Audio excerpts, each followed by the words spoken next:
The Art of Apologising in Counselling. I've never seen any training in how to apologise. And I looked for some and I couldn't find any. And I thought to myself, this is an area that perhaps is worthy of shining the counselling tutor light on. So the art of apologising in counselling, and I'm going to go to literature to really kick us off.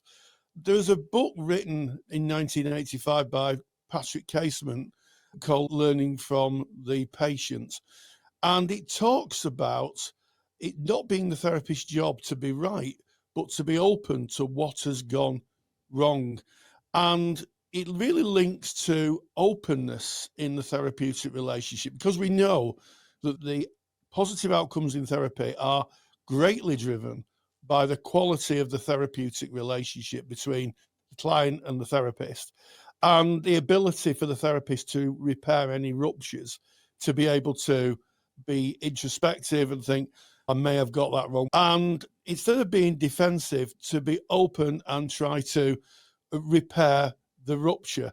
I think that a sincere and well-timed apology can really strengthen the therapeutic alliance. If a therapist is defensive, it could arise from their own insecurity.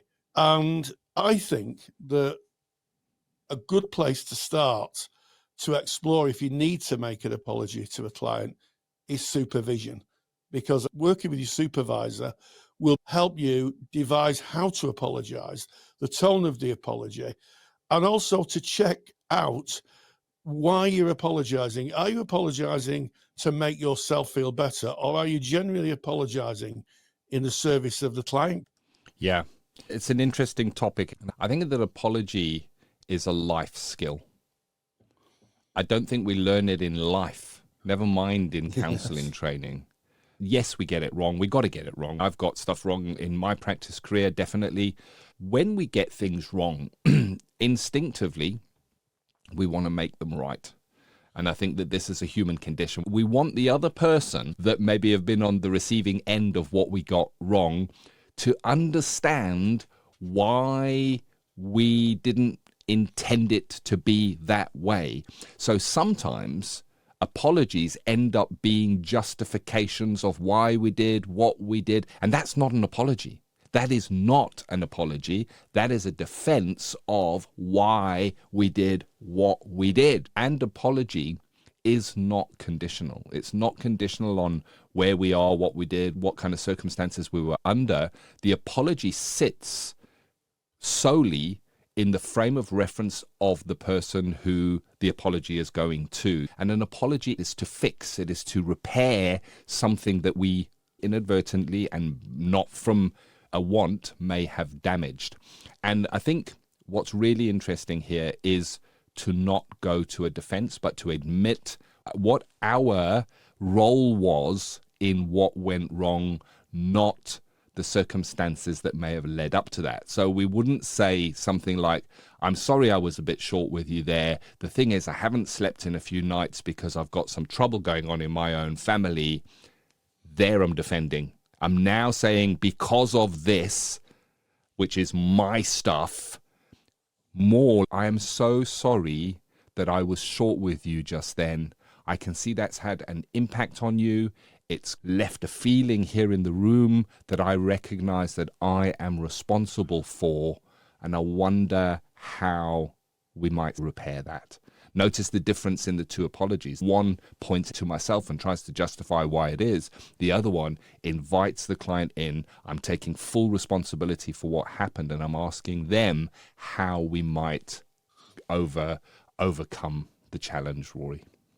Yeah, absolutely. And with some apologies, there can be an excessive apology. I'm the worst person ever, which means that what you're doing is you're transferring the distress of burdening the client with it. So the client thinks, oh, I made the therapist feel really bad about themselves. We don't want that. We don't want clients to be worried about speaking in case they upset us. So I think that there are some principles of a meaningful apology. And I think it starts off by clarifying your intention, being honest and saying, look, I want to apologise because I can see that what I did has impacted on the work we do together and the relationship we have. And first and foremost, being really intent on the person sat in front of you. The apology isn't to relieve your discomfort. It's not to make you feel better. It is to acknowledge what went wrong. It is to speak about it, to be open, to be non-defensive, and also acknowledging the impact. And crucially, reject the urge to justify. Be very clear, use I statements. I said this, I did that. And I think it conveys responsibility for you, the therapist, without putting the burden on the client. And it asks you to take ownership. I think an I statement invites an ownership. And from there, I think it's about inviting a response, saying, this is where I am, where are you? And that is how dialogue works in therapy. And then if you invite the client to respond, they're more likely to talk about how it impacted on them. And then you've got the basis of a conversation. You might not get forgiveness from a client. They may not forgive you. So don't expect it. It's about tolerating the discomfort of apologising. It may feel, from a therapist's point of view, very uncomfortable. And you've got to lean into that. But before you go down that road, the best place to start is in supervision. Go to your supervisor, discuss what's happened, and work out with your supervisor how to formulate that apology. And hopefully a good supervisor will say, that's a client-centered apology, or that seems to be a therapist-centered apology, and we don't want therapist-centered apologies. We want apologies that are client-focused, that acknowledge the impact on the client. Supervision is a really good place to start. It is. And I just want to go over the points that you've just mentioned, the principles of a meaningful apology. It's 1, 2, 3, 4, 5, 6, 7, 8 points. They are in the handout, and I'm going to repeat them. So it's clarify your intention. Why are you apologizing? What is it that you're hoping as the therapist to gain from that apology? And it may be that you are looking to repair the relationship. And it's also worth thinking about, as you've said, one of these points is to not expect forgiveness, that it may not be repairable, but at least we still go in with that intention of repairing the relationship, acknowledging the impact. That's number 2. How did that affect the relationship? How did that affect the client? And acknowledging that, because if you think from the client's perspective, when somebody feels that an apology is due to them, they feel that they've been wronged or hurt in some way. That is an impact on them. And by not acknowledging those feelings or those emotions that might be happening within that person, we're not fully recognizing why that apology is coming in. The urge to justify, explaining I didn't get much sleep last night, does not help within an apology. It's more looking for escape routes from ourselves. Resist the urge to justify, take the ownership. Like you said, Rory, the I statements, it's me, I take responsibility for my part within this. The interesting thing is, when we're making an apology, it may be that it is not our fault. It's not a fault of us. It can be something that just happens, yet we still take the accountability.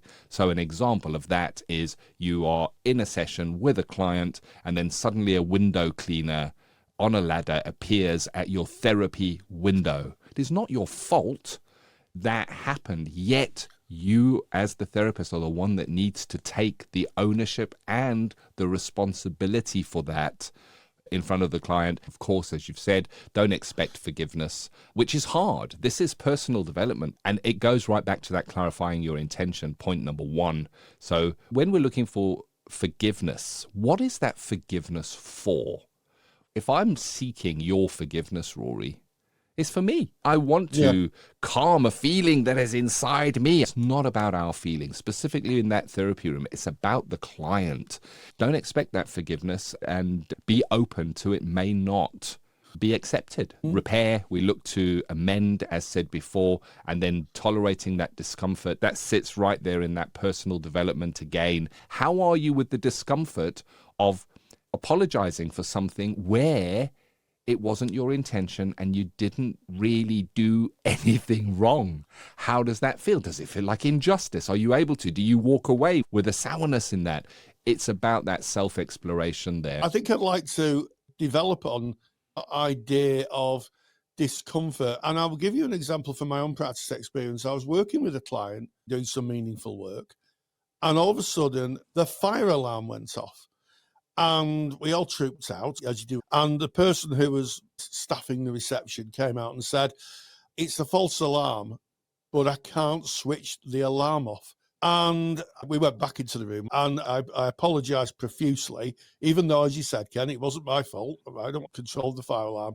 I apologised profusely. I acknowledged the impact of, doing some really deep work, and all of a sudden it's stopping, and having to troop out into the street and wait to be told to come back in. But crucially, I said, "I won't charge you for this session." So the discomfort of that was that I actually didn't charge the client. And I thought that was the right thing to do. And I think apologising is part of things that we do in service of the client. It's an interesting one, not often spoken about, Ken. I don't want to leave this topic without touching on our ethical guidelines. As counsellors, psychotherapists, chances are you're a member of an ethical body that has a code of ethics to which you work. And if you go and look at those code of ethics, certainly here in the UK, you're going to find mention of this. Now, it can hide itself slightly, so it can be called a duty of candour. That is a great name. So I'm going to be referencing the NCPS ethical framework here, because it's the one that's referenced in the handout, so you can have a look at that. But we are called upon, something happens in therapy, to be open, honest with our client as soon as we know. We need to inform the client promptly about what has happened, offer an appropriate apology at the right time, consult with your supervisor or line manager to discuss the incident, take the steps that need to be taken, and then, most importantly, to review the situation, re-look at it after we've gone through that and say, if this came up again, would I do the same kind of thing? And how can I prevent this coming up again?